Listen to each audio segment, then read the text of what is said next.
हम अपनी सेहत का ख्याल रखने के लिए सही खाना खाते हैं, एक्सरसाइज करते हैं, लेकिन अक्सर एक बहुत जरूरी चीज को नजरअंदाज कर देते हैं और वो है हमारा पोस्चर, यानी बैठने, खड़े होने और चलने का सही तरीका। नमस्कार, अपना रेडियो 96.9 एफएम में आप सभी का स्वागत है। आप सुन रहे हैं हमारा विशेष कार्यक्रम अपनी सेहत। मैं हूं कविता। दोस्तों, क्या आपने कभी सोचा है कि हम दिन का सबसे ज्यादा समय किस चीज में बिताते हैं? बैठने में, खड़े होने में, चलने में। लेकिन क्या हम ये सोचते हैं कि हमें कैसे बैठना है, कैसे खड़े होना है? तो आज आप इसी विषय पर ज्यादा जानकारी प्राप्त करेंगे जिनका अक्सर हम जिक्र भी नहीं करते, और वो है हमारा गलत पोस्चर।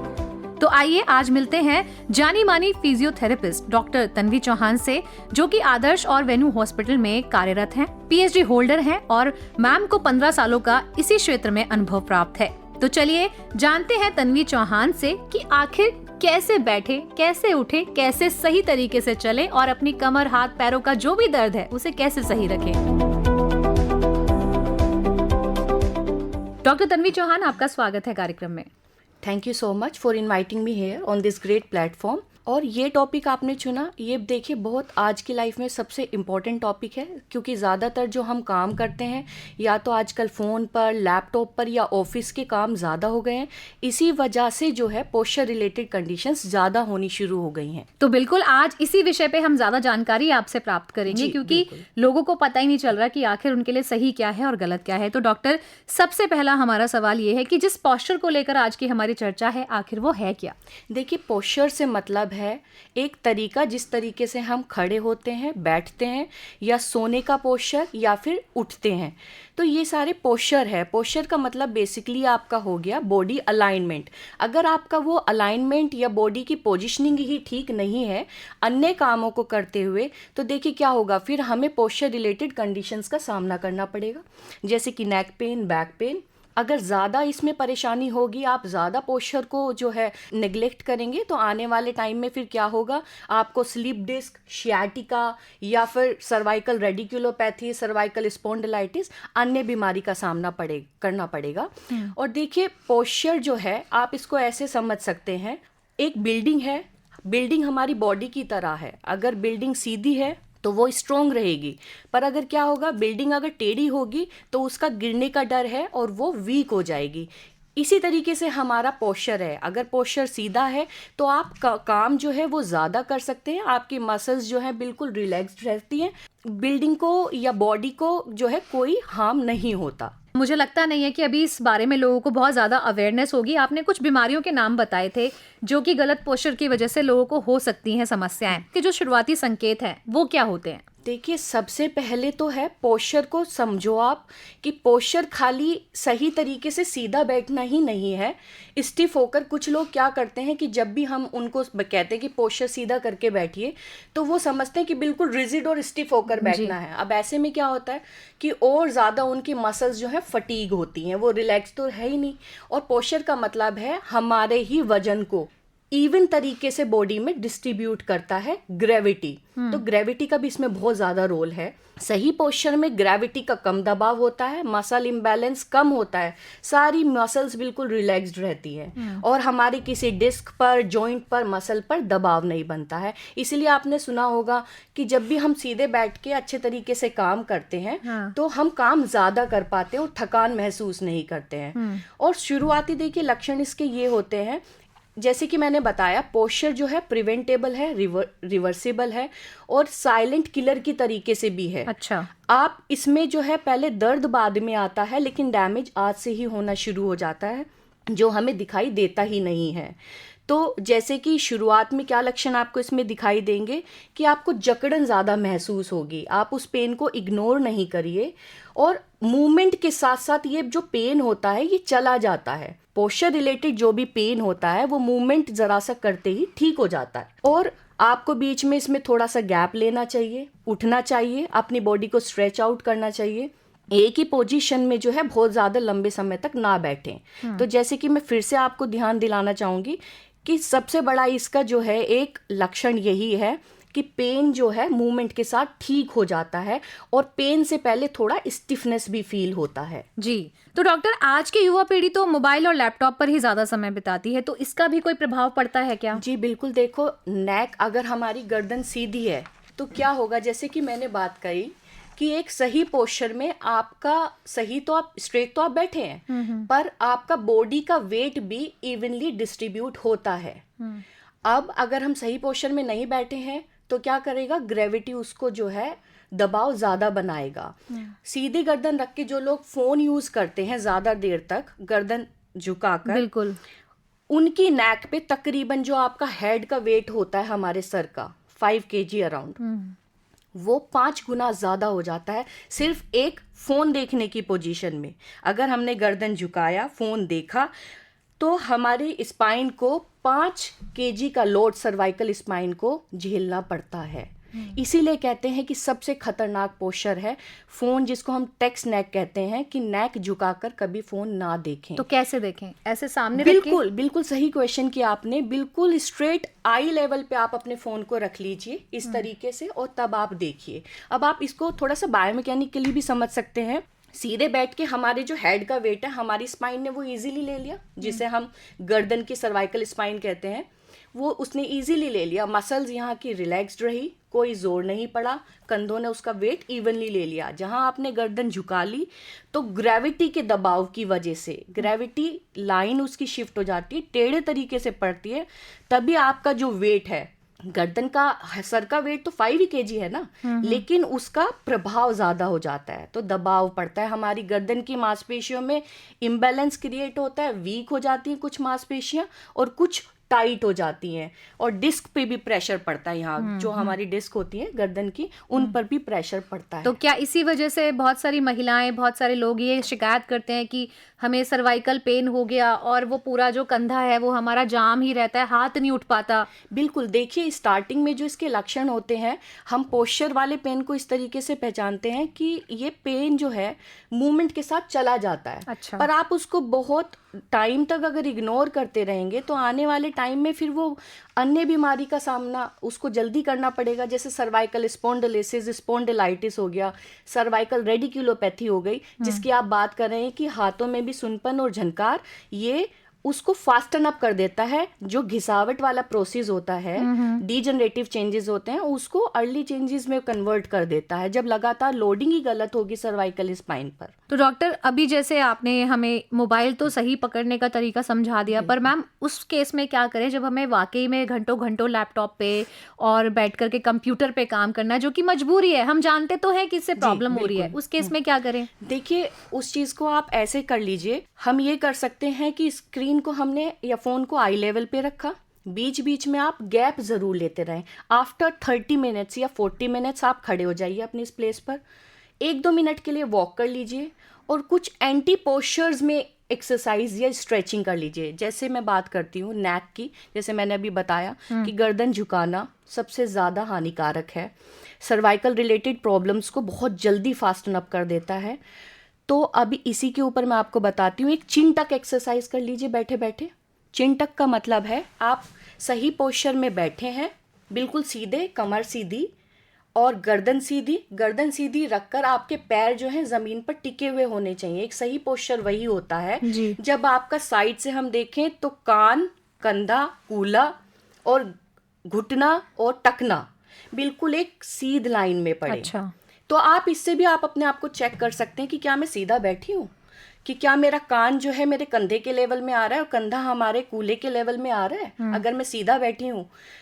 तो इसी तरीके से आप क्या कर सकते हैं, बीच में एक तो अपना पोस्चर ठीक रखें, आई लेवल पे रखें फोन को, और दूसरा है कि बीच में चिन टक एक्सरसाइज आप कर सकते हैं। चिन को हल्का सा पीछे खींचेंगे और होल्ड करके रखेंगे 5 या 10 सेकेंड्स के लिए। ऐसे ऐसे आप 10 रिपीटिशन कर सकते हैं बैठकर।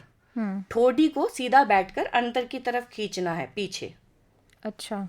इससे क्या है, आपका फॉरवर्ड पोस्चर नहीं होगा, है ना। आप कॉन्शियसली बीच बीच में चेक कर लीजिए कि कहीं मेरा जो चिन है वो आगे की तरफ तो नहीं आ रहा, क्या मैं सही तरीके से बैठी हूँ कि नहीं बैठी हूँ।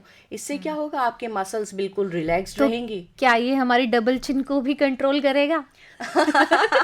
Good question. देखिए बिल्कुल, अगर आपका पूरा पोस्चर खराब होता है तो फिर आपका पेट निकलना है ना, पेट निकला है तो आपका पोस्चर खराब होगा, और पोस्चर खराब है तो पेट निकलेगा। तो ये सिर्फ कोरिलेट करता है जी, है ना जी। तो बिल्कुल आपने सही क्वेश्चन किया कि हमारी जो डबल हाँ, चिन लटक जाती है उसको भी बिल्कुल, कंट्रोल बिल्कुल, करेगा, क्योंकि ये भी बिल्कुल। फैट ही है हाँ, एक और तरीके दूसरी का। देखो ये भी कर सकते हैं हम, सीधा बैठ के कम से कम हमारा कोई भी ऑफिस प्लेस है, कुछ सेकंड लगते हैं है जी। ना, 10 रिपीटिशन करने में कोई बड़ा काम नहीं है और कोई ज्यादा टाइम नहीं लेता है। चिन तक कर लिया आपने, उसके बाद आप कुछ चेस्ट को ओपन एक्सरसाइज कर लीजिए ताकि आपके शोल्डर्स जो हैं रिलैक्स रहें। ये कर लिया। अपनी गर्दन को अगर सीधा करके बैठे तो थोड़ा ऊपर ले जाइए, थोड़ा आंखों से सीलिंग को, छत की तरफ देखते रहिए, देखिए फिर वापस लाइए, फिर से देखिए फिर वापस लाइए, ऐसे 10 रिपीटिशंस कर लीजिए जी। आपको एक देखो मूवमेंट जो है एक मेडिसिन की तरह है, आपको एक ही पोजीशन में ज़्यादा देर नहीं रहना है अगर आप अपना पोस्चर ठीक करना चाहते हो जी। उसको, और बराबर समान रूप से वेट डालिए। ऐसा नहीं सीधे तो बैठे हैं पर आपने एक के ऊपर एक पैर रखा हुआ है, एक तरफ ज़्यादा झुके हुए हैं, जैसे आपने अभी भी पोस्चर बनाया हुआ है। जी डॉक्टर, अभी हमारी चर्चा हो रही थी, आपने कहा था चलना एक्सरसाइज नहीं है और एक्सरसाइज चलना नहीं है। जी, तो बिल्कुल। अभी एक सवाल यही है कि चलो बैठने का तो सही तरीका आपने बता दिया, लेकिन खड़े होने का और चलने का सही तरीका क्या है? देखिए चलने का तरीका ये होना चाहिए, आप अपने स्टेप लेंथ्स को बराबर चलें, मीडियम स्टेप लेंथ लेकर चलें, कोई भी जल्दी में ना चले, समान रूप से सीधे देखकर चलें, गर्दन ऊपर हवा में ना हो या ज़्यादा नीचे ना देखें, और हाथ की मूवमेंट आपकी नॉर्मल होनी चाहिए, बहुत रिलैक्सिंग पोजीशन में। इसी तरीके से बैठने एज कंपेयर टू चलना और स्ट्रेट खड़े रहना, हमें जो ज़्यादा मुसीबत का सामना करना पड़ता है वो बैठने वाले पोजीशन से है, पोस्चर से। जी मैं समझ सकती हूँ, क्योंकि हमारा बहुत हद तक सिटिंग काम है, तो आई अंडरस्टैंड। अब आप देखिए जो लंबर स्पाइन है हमारी बॉडी का ऊपर के हिस्सों का भार ज़्यादातर हमारी लंबर स्पाइन पर आ रहा है, ठीक है, उसको L4, L5, L1 से लेकर S1 तक सारा लोड आता है। हम प्रोलॉन्ग सिटिंग करते रहते हैं, हर रोज़ करते रहते हैं। हम अन्य काम तो देखते हैं कि हम क्या काम कर रहे हैं, बॉस ने कहा ये काम सही से हो गया, वो हो गया, पर क्या हमारे शरीर ने जो काम किया वो पोजीशन बनाकर वो ठीक से की हुई या नहीं, इस पे कोई ध्यान नहीं देता है। तो लंबर का जो पोस्चर है वो भी बहुत मैटर करता है। आप सीधे बैठे और एक पिलो का यूज़ ज़रूर करें अपनी लंबर स्पाइन पे। अच्छा, ये मेरी तरफ से एक खास एडवाइस है। जितनी भी प्रोलॉन्ग सिटिंग है आप एक पिलो का यूज़ करिए, थिकनेस में मीडियम थिकनेस का ले लीजिए और सीधा बैठें। अब सीधे बैठने का मतलब अगेन फिर से वो नहीं है कि बिल्कुल टाइट स्टिफ होकर बैठ गए हैं कि हमारी मसल्स और ओवरवर्कड कर रही हैं या फटीग हो गई हैं। सीधा बैठे, अपनी जो नेचुरल स्पाइन का जो कर्वेचर्स हैं प्रकृति ने बनाए हैं उन सब को बचाते हुए। जी। अब डॉक्टर, अगर गलत पोस्चर की वजह से समस्याएं हो ही गई हैं, लंबे समय तक लोग इस चीज को आइडेंटिफाई नहीं कर पा रहे कि ये क्या हो रहा है, ये भी एक मिथ है कि अरे दर्द है, पता नहीं कैसे हो गया, क्या है, कौन से दर्द को हमें सीरियस ले लेना चाहिए? अगर जैसे कि मैंने बात कही आपसे, पोस्चर रिलेटेड पेन्स जो हैं वो मूवमेंट के साथ रिजॉल्व होते हैं। समझिए आपको जो है मॉर्निंग में पेन हो रहा है और ज़्यादातर तो पेशेंट ये कंप्लेंट करते हैं कि जी हम सुबह तो ठीक थे, शाम तक आते आते जो है हमारी नेक पेन, बैक पेन जो है दर्द करने लग गई। तो ये एक कारण है। ऐसे जो पेन्स होते हैं वो ज़्यादातर पोस्चर की वजह से, बैड पोस्चर की वजह से है कि सुबह तो ठीक थे पर शाम तक आते आते हमारा जो है बैक दर्द करने लगा, पोस्चर। दूसरी बात है, ऐसी जो पेन्स हैं वो पोस्चर रिलेटेड पेन्स बिल्कुल आसानी से ज़रा सी स्ट्रेचिंग मूवमेंट करते ही, पोजीशन चेंज करते ही चले जाते हैं। बट अगर ये बहुत लंबे समय से ऑन एंड ऑफ हो रहा है तो फिर आपको फिजियोथेरेपिस्ट को या ऑर्थो के पास जाना ज़रूर चाहिए। जी डॉक्टर, बहुत सारे लोग ये भी कहते हैं जब किसी नई जगह पे मान लीजिए उन्होंने घर शिफ्ट किया है या आपने अगर अपने पिलो को, अपने मैट्रेस को बदल दिया है, लोगों का तो ये भी मानना होता है कि अरे गलत गद्दे पे सो गए तो दर्द हो गया, गलत तकिया लगा लिया तो दर्द हो गया, पता नहीं चल पाता किस वजह से है। देखो बिल्कुल सही आपने बात कही। अगर हम जो बात करें, आपने कहा कि पिलो का सोने में बहुत बड़ा रोल है। आधी से ज़्यादा बीमारियां नेक पेन की पिलो से भी हो सकती हैं। पिलो की अगर थिकनेस ज़्यादा है तो क्या होगा, आपकी गर्दन को उठा के रखेगा, हाइपर फ्लेक्शन जिसे हम कहते हैं, और अगर पिलो की थिकनेस कम है तो हमारी गर्दन पीछे की तरफ हाइपर एक्सटेंशन में जाएगी। तो इस हिसाब का पिलो होना चाहिए कि आपकी सर्वाइकल पूरी स्पाइन आपकी जो बाकी स्पाइन है थोरैसिक की बीच की हड्डी उसके लेवल में आए। तो आप कुछ सजेस्ट करना चाहेंगी किस तरह के पिलो, क्योंकि ये भी अवेयरनेस लोगों में है नहीं। आप कॉन्टूर शेप, आप देखिए बहुत ज़्यादा ऐप्स पे नेट पर कॉन्टूर शेप के जो पिलोज होते हैं, आप उनको अपने ऑर्थो से या फिजियोथेरेपिस्ट से स्पेशली मिलकर सजेस्ट करवाएं। पोस्चर रिलेटेड कंडीशंस को टाइम दें, उनसे एक बार ज़रूरी नहीं है कि जब दर्द आया तभी कंसल्ट किया जी। आप उनके पास जो भी है एक बार कंसल्टेशन कराने के लिए जाइए, उनसे समझिए कि मेरा so and so work profile है, इसको मैं कैसे मैनेज कर सकता हूँ, या मुझे प्रीवियस भी जो है पेन आया है। अक्सर हम बच्चों की हेल्थ को थोड़ा पॉस्चर के मामले में समझ नहीं पाते हैं कि क्या उनको भी कोई तकलीफ हो रही है, क्योंकि ग्रोइंग एज में उनकी बोन्स भी स्ट्रांग हो रही होती हैं और बहुत सारी चीज़ें जो बच्चे बताते भी नहीं हैं। आजकल भारी भारी बैग हो गए हैं बच्चों के, लंबे समय तक बच्चे भी मोबाइल पे बैठे हुए हैं। क्या जो भारी वजन का बैग ले जाना है, क्या उनकी कमर पे कोई जोर डालता है? जी बिल्कुल, ऐसा वैसे तो नहीं होना चाहिए। देखिए आप अपने ये बच्चे की क्लास टीचर से भी बोल सकते हैं इस चीज़ को, ये क्वेश्चन रेज कर सकते हैं। आइडियली ऐसा नहीं होना चाहिए। और अगर बच्चा लेके भी जा रहा है तो फिर आप ये देखिए कि वेट कितने केजी का है, बहुत ज़्यादा तो वो नहीं होना चाहिए। और उसके बाद वो इवनली एक कंधे पे तो बिल्कुल ना हो। अच्छा। अगर कोई भी वेट हम ले रहे हैं तो वो इवनली डिस्ट्रीब्यूटेड होना चाहिए। पोस्चर इसको ही कहते हैं कि आप वेट को कैसे बैलेंस करते हो। तो आइडियली तो नहीं लेना चाहिए, और अगर बच्चा ले भी रहा है तो आप चेक ज़रूर करें कि वेट कितना है। जी। कभी कभार आप ले लीजिए, कई बार बच्चे को ले जाने दीजिए, पर जो है वेट कम होना चाहिए और इवनली दोनों कंधों पर होना चाहिए। तो डॉक्टर तन्वी, आखिर एक इंसान की बॉडी के हिसाब से अगर बच्चों की ही बात करूं, कितना वजन, कितनी एज, इसमें भी कुछ होता है क्या? जी ऐसा तो देखिए नहीं है, बट बच्चे का, हर बच्चे का डिपेंड करता है ना, कि कितना वेट वो ले सकता है। तो इसका तो कोई ऐसे पैमाना नहीं है।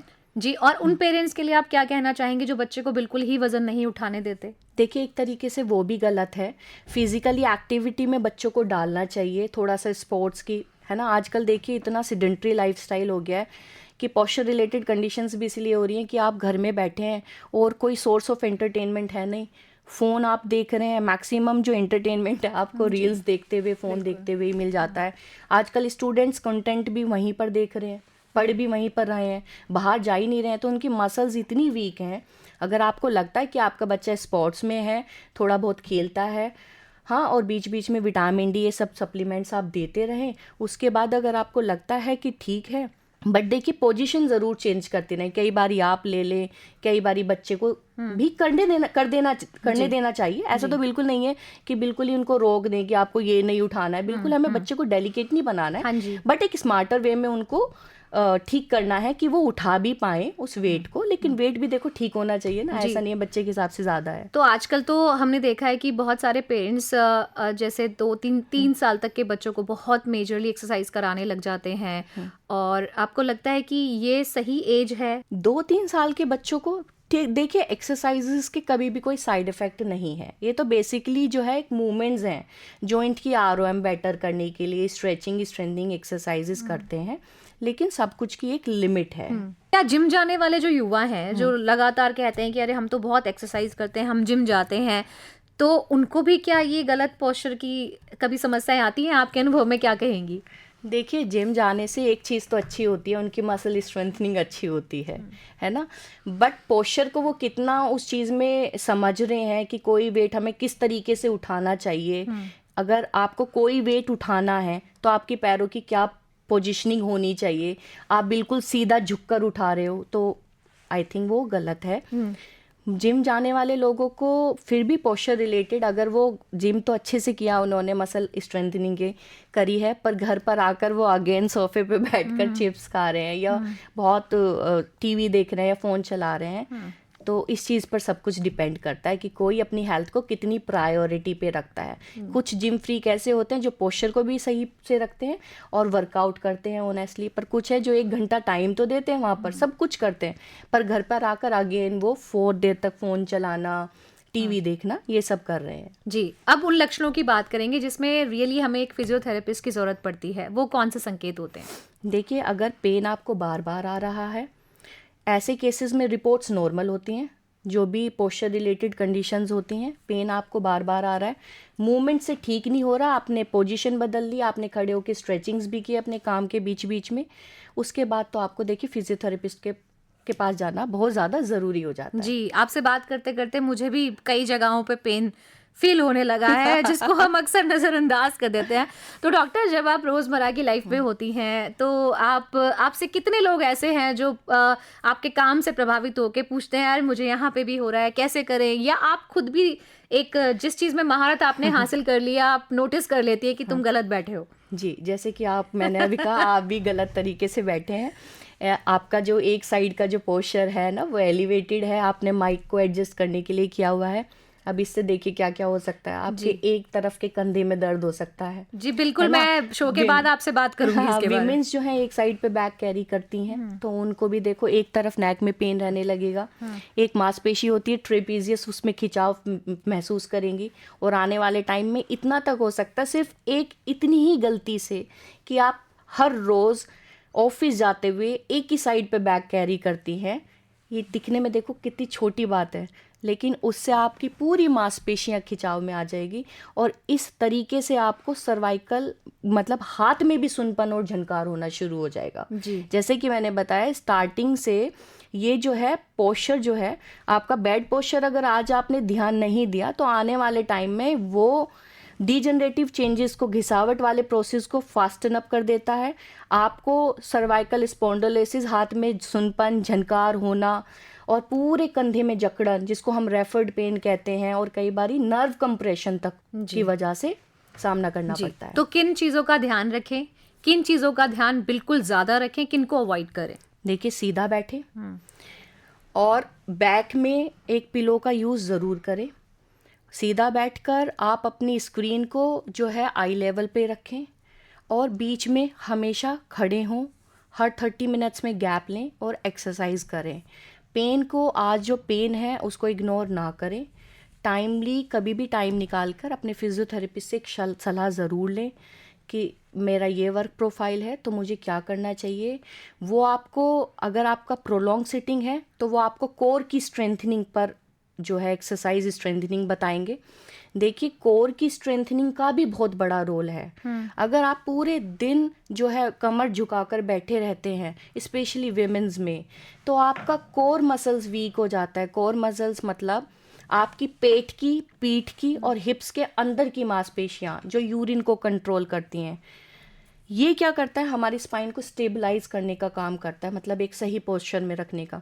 आपका बैठने की वजह से अगर यही वीक हो गया और आपको पता ही नहीं है, आपको कैसे पता चलेगा कि मेरा मसल वीक हो रहा है? तो वो उसके लिए आपको फिर फिजियो के पास जाना है ना, अपनी कोर स्ट्रेंथनिंग चेक करानी है और वो आपको गाइड करेंगे आपका पूरा प्रॉपर पोस्चर एनालिसिस करके कि ये चीज़ें सही हैं, ये करिए, और या आपके पोस्चर में ये डेविएशंस हमें नज़र आ रही हैं, या फॉरवर्ड हेड पोस्चर है, या राउंड शोल्डर्स हैं, या फिर आपका जो है और भी सिटिंग पोस्चर जो है हाइपर एक्सिस में एक्सेसिव लॉर्डोटिक कर्वेचर है। तो ये सब चीज़ें वो चेक करके आपको एक एक्सरसाइज रिजीम बना कर देते हैं। आप उन पर काम कीजिए और स्ट्रेंथनिंग पर काम कीजिए। जी, कोर का तो बहुत बड़ा रोल है, कोर मसल की स्टेबिलिटी और स्ट्रेंथनिंग का। जी। अगर आपका कोर मसल आपने स्ट्रेंथनिंग कर लिया, जो भी आपकी पेट की, पीठ की मांसपेशियां हैं, ये मैं राय ज़रूर देना चाहूँगी कि आप रोज़ की लाइफ में कुछ समय निकाल के अपने पेट की, कमर की और जो मैंने बात करी इन वाली मांसपेशियों की स्ट्रेंथनिंग एक्सरसाइजेस पे ज़रूर फोकस करिए। जी, आपकी ये एक्सरसाइज के से स्ट्रेंथन होंगी तो आपका पोस्चर ऑटोमेटिकली सही रखने को ये सलाह सपोर्ट करेगा। जी डॉक्टर, फिजियोथेरेपी एक ऐसी चीज़ है जिसके जो सबसे लास्ट का थॉट होता है लोगों का कि हमें जाना भी चाहिए फिजियो के पास, क्या हमें सलाह ले लेनी चाहिए, उससे पहले वो कई डॉक्टर्स के थ्रू होके निकल जाते हैं। लेकिन क्या रेगुलर नॉर्मल रूटीन में भी क्या हमें अपना फिजियो रखना चाहिए? देखिए, ये बिल्कुल सही क्वेश्चन है। पहले लोगों को लगता था कि हमें फिजियोथेरेपिस्ट के बाद तब जाना चाहिए जब हम एक बार ऑर्थोपेडिक से कंसल्ट कर लें, लेकिन आजकल लोग बहुत अवेयर हो चुके हैं। हमें लगता है कोई मूवमेंट से रिलेटेड प्रॉब्लम है, बार बार पेन आ रहा है, तो हमें सबसे पहले मूवमेंट से रिलेटेड पेन के लिए फिजियो के पास डायरेक्ट चला जाना चाहिए। आपका टाइम बचता है, ठीक है, तो यही मेरी सलाह है, टाइमली उन चीज़ों को रोका जाए तो फिर परेशानियां कम होंगी आने जी। वाले। तो क्या फिजियोथेरेपी के माध्यम से बहुत सारे दर्द जो हमारे शरीर में बने हुए हैं वो चले जाते हैं? जी बिल्कुल चले जाते हैं। अगर वो हम जो पेशेंट को एक्सरसाइजेज बताते हैं, जिन टाइट मांसपेशियों की स्ट्रेचिंग बताते हैं, और अगर मांसपेशियां जो हैं टाइट हैं तो स्ट्रेचिंग बताते हैं, और अगर वीक है तो उनकी स्ट्रेंथनिंग पे फोकस करते हैं। ऐसी एक्सरसाइज डिज़ाइन करते हैं जो पेशेंट को सूट करे, और अगर वो करते रहेंगे तो उस प्रॉब्लम से डेफिनेटली उनको निजात मिल सकता है। जी। तो डॉक्टर, बहुत अच्छी चर्चा आपके साथ रही, लेकिन जाने से पहले एक जो अंतिम एक सुझाव जो आपका रहेगा कि हमारा जो पूरी बॉडी है जिसमें हमारी गर्दन से लेकर पैर तक आते हैं, एक क्विक सजेशन जो आपका होगा कि दिन भर में क्या चीज़ ऐसी है जो हमें कर लेनी चाहिए? देखिए, दिन भर में सबसे ज़्यादा बीच बीच में अपने पोस्चर पे ध्यान ज़रूर देना है, तब किसी और अन्य काम को प्रायोरिटी पर आप लेकर आइए। आपकी बॉडी का काम सही से हुआ नहीं है, आपने प्रोजेक्ट अच्छा बना लिया, उसकी कोई सेंस नहीं बनती है। तो बीच में ब्रेक निकालिए। आप जैसे कि मैंने बताया कि कान, कंधा, कूल्हा, घुटना और टकना सब एक स्ट्रेट पोस्चर में रहें, एक सीध में रहें, तो ग्रेविटी का दबाव कम पड़ेगा, समान रूप से आपका वज़न बॉडी में इवनली डिस्ट्रीब्यूट होगा, और आप बिल्कुल थकान महसूस नहीं करेंगे। तो डॉक्टर, बार बार आप कोर एक्सरसाइज पे बात कर रही हैं, कोर की स्ट्रेंथ पे बात कर रही हैं, तो इसके लिए क्या एक ऐसी टिप्स है, कौन सी एक्सरसाइज है जो कि महिलाओं के साथ साथ क्या पुरुषों को भी करनी चाहिए? जी बिल्कुल करनी चाहिए। अगर आप प्रोलॉन्ग सिटिंग कर रहे हैं तो आपके कोर को मजबूत होना बहुत ज़रूरी है, अदरवाइज़ आपको लॉन्ग बैक एक रिकरेंट बार बार होते रहेंगे और रिपोर्ट्स में कुछ आएगा नहीं। एक सिंपल सी ट्रिक मैं बता देती हूँ, आप कहीं भी ऑफिस में कर सकते हैं, कोई भी कर सकते हैं, मेल और फीमेल। पेट को अंदर की तरफ खींच के रखें, बॉडी को सीधा रखें, पैर ज़मीन पर टिके रहें, पेट को अंदर की नाभि की तरफ से खींच के रखना है। इसको मेंटेन रखेंगे और 5 सेकंड्स के लिए होल्ड करेंगे, और ये करते समय सांसें आपको सामान्य रूप से लेनी है। खींच के रखेंगे पेट को अंदर की तरफ, और सांसें आपको ब्रीदिंग नॉर्मल करना है। 5 सेकंड तक होल्ड करिए अगर ज़्यादा होल्ड नहीं हो पाता है। इससे क्या हो रहा है, आपकी स्पाइन स्टेबलाइज हो रही है, आपने कुछ वर्कआउट नहीं किया पर आपकी ऑटोमेटिकली कोर स्ट्रेंथन हो गई है। जिन लोगों के भी थोड़ा सा टमी है उन लोगों को भी एडवाइस करती हूँ कि वो लोग जो है बैक एक उनको ज़्यादा होता है, प्लीज़ वो कम करें, और पेट को आप चलने फिरने में थोड़ा सा अंदर की तरफ टक करके रखेंगे तो कोर ऑटोमेटिकली स्ट्रेंथन होगी, सारी मांसपेशियाँ। जी। तो डॉक्टर, जो लोग ये कहते हैं कि अरे हम तो डेली वॉक करके आते हैं 5-5 किलोमीटर, फिर भी दर्द नहीं जा रहा पैरों का, तो ये कहीं ना कहीं पोस्चर रिलेटेड हो सकता है? जी बिल्कुल। देखिए, वो एक्सरसाइज तो नहीं कर रहे हैं ना। एक्सरसाइज हो गया आपका किसी भी जॉइंट की मोबिलिटी पे काम करना, रेंज ऑफ मोशन पे काम करना, स्ट्रेंथनिंग तो नहीं है ना। Although walking is good, but walking exercise नहीं है और एक्सरसाइज वॉकिंग नहीं है, दोनों की अपनी जगह एक अहमियत है। जी। तो डॉक्टर तन्वी, आपने बहुत अच्छी जानकारी हमारे सुनने वालों को दी है, और हम उम्मीद करेंगे कि आगे भी दूसरे टॉपिक पे, अन्य मुद्दों पर भी आपसे बातचीत करें, और ऐसे ही आप हमारे लिसनर्स को अवेयर करें। आपका बहुत बहुत धन्यवाद। जी, थैंक यू सो मच। तो दोस्तों, अक्सर हम अपनी जिम्मेदारियों का बोझ उठाते उठाते ये भूल जाते हैं कि हमारा शरीर भी हमारी जिम्मेदारी है। दिन भर की भाग दौड़ में हमारी बैठने की आदत, मोबाइल पकड़ने का तरीका और चलने का अंदाज चुपचाप हमारी सेहत की कहानी लिख रहे होते हैं। आज की डॉक्टर तन्वी के साथ की हुई बातचीत हमें यही सिखाती है कि सही पोस्चर सिर्फ शरीर को सीधा रखने का काम नहीं है, उसका नाम नहीं है, बल्कि ये हमें दर्द से बचाने, आत्मविश्वास बढ़ाने और जीवन को संतुलित बनाने की एक खूबसूरत आदत है। तो डॉक्टर तन्वी का हम दिल से धन्यवाद करते हैं कि वो इस महत्वपूर्ण मुद्दे पर हमारे साथ जुड़ी, और जाते जाते बस इतना ही कहूंगी कि जब शरीर सही संतुलन में होता है तब जीवन भी सही दिशा में चलता है। सुनते रहिए अपना रेडियो 96.9 FM। कविता शर्मा को दीजिए अनुमति। नमस्कार।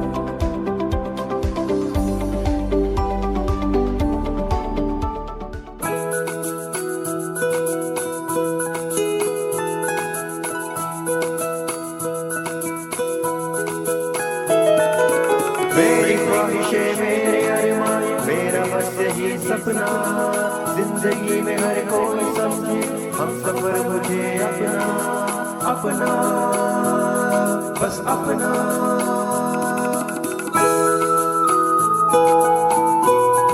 अपना रेडियो 96.9 FM।